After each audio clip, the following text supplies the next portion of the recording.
Hi everybody, my name is Eddie Charlie. I'm from Cochin Nation, and I'm one of the organizers of Victoria Orange Shirt Day with Kristen Spray. Um, we call our organization Haha Smanan. That's a Haha Smanan. That means our sacred children.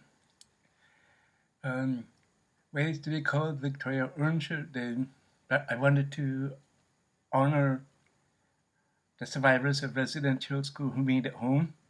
But more importantly, I wanted to honor the children who did not make it home.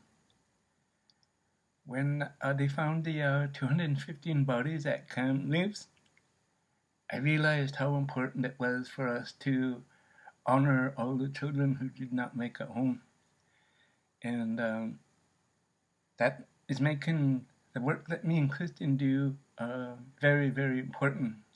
And I also want to take time to say that we need to acknowledge the intergenerational survivors of residential school. Currently, right now, intergenerational survivors of residential school are carrying the most pain. Because us residential school survivors, when we came back home from our residential school, we took a lot of pain back with us into our community. All our houses in the community where we were grown up, and the impact of seeing that trauma had a really drastic effect on children of residential school survivors, grandchildren of residential school survivors, and even the people around the community. So intergenerational survivor does not solely mean children and grandchildren of residential school survivors, but it can also transcend beyond that to also include the people in the community that witness the violence and the anger that residential school survivors brought home into their community. And I think it's really important that we talk about this. We get a lot of people that come up to us and say, why do you still talk about residential school? It happened so long ago.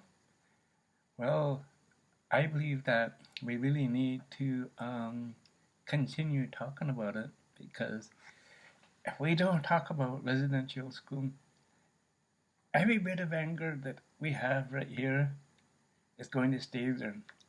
And every day that we wake up, that anger is going to come out and keep on coming out. And our children are going to see it. Our grandchildren are going to see it.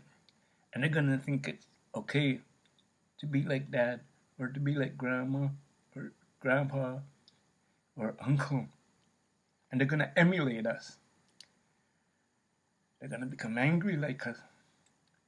They're going to consume alcohol just like us. And they're going to grow up in their life without ever experiencing something positive. So I want to say that we need to talk about residential school. We need to keep on talking about it, because the more we talk about it, the more we understand who we are, why we are the way we are, and then we give other people the opportunity to also see why we are the way we are. And those two stories, that when they collide, they'll give us that opportunity to reclaim our identity and promote healing in the communities, families, and all across Canada.